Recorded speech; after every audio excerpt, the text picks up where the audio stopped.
Jón Karl, það 4-2 tap niðurstaðan. Hver bara svona þín sýn á leiknum? Það ætla bara að verðskuldaði sigur Víkinga, held að það sé alveg augljóst mál en svona kannski pínu svektur með fyrstu 2 mörkin sem að þeir skora og á tímapunktinu sem að Gylfi skora markið sitt náttúrulega frábærlega gert hjá þeim en við vorum í sókn og töpum boltanum, vinnum hann svo eiginlega aftur og töpum honum aftur og þeir eru náttúrulega hörku flottir á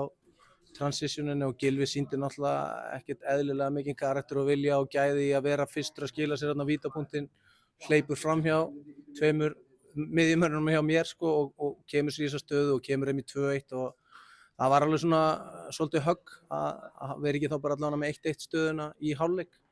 en þú veist þetta náttúrulega bara hörku gott lið og við vissum alveg að það erfitt að halda þeim í skefjum allan leikinn og við náðum því ekki því með. Þið stóðu þó í Víkingum í 90 mínútur, það hlýtur að vera svona allan að jákvæð teikn á lofti hvað það var? Já, mér fannst alveg sko höfðum alveg moment til þess að koma okkur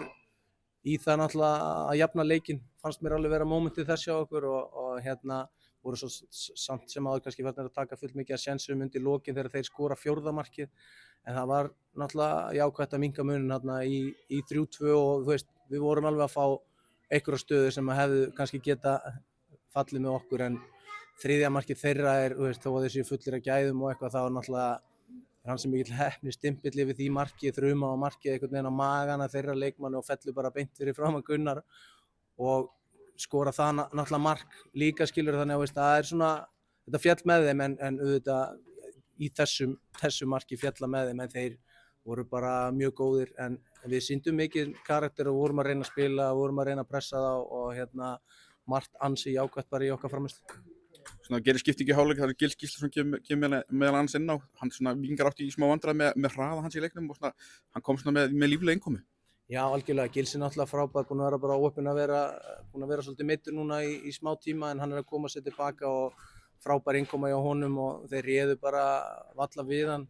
Ég hefði samt alveg viljað þá að okkar menn að við hefum kannski nýtt okkur að svo bara betur þegar leið á leikinn. Þú ert að elta, þú veist, gott lið eins og Víkingur, þú veist, þá þarftu líka stundu bara að setja boltan aftur fyrir og snúa leiknum svolítið og reyna að þrýsta þeim tilbaka. Við hefðum alveg getað gert það kannski aðeins betur líka. En við vildum líka spila og vorum að reyna að vera ekki fyrirsjáanlegir í okkar leik. Gils kemur vel inn og það hefði alveg verið gaman að stríða þeim og halda þeim aðeins í skefjum aðeins lengur kannski. Svona það reyndir svona bara að gera þetta upp svona fljótt eftir, hvar fannst svona helstu munurinn liggja milli liðanna? Það náttúrulega gríðarleg reynsla í Víkingsliðinu og bara þú veist, þetta know-how sem að þeir eru með til þess að vinna leiki auðvitað, þú veist, óöfnir í síðasta leik hafa ekki unnið þann leik en eitthvað, það er náttúrulega bara gríðarlegur munur náttúrulega á reynslu á þessum 2 liðum, við erum með langyngsta liði í deildinni, langyngsta meðalaldurinn og þeir eru með elsta liði og best mannaða liði, það liggur náttúrulega munurinn. Og svona bara horfandi í framhaldið, þetta er svona búið að vera bara mjög svona gott í síðustu vikur, hvernig svona horfir bara framhaldið við? Bara við horfum björtum augum fram á veginn sko, það er bara skagi næst og við erum bara farin í þann leik til þess að vinna hann, það er erfitt, þeir eru náttúrulega líka með mikla reynslu og vel manna liðan en það verður erfitt en við horfum bara björtum augum fram á þetta, allir leikir sem eru eftir fram að úrslitakeppninni, þetta verður gríðarleg barátta og við þurfum að fylgja því bara eftir sem við höfum verið að gera vel og það er náttúrulega bara vinnusemi og liðseild og það er alveg andi í þessum strákum og tilbúin að leggja hart að sér og svo er náttúrulega líka gæði þarna þannig að við höldum bara áfram að gera okkar. Takk fyrir.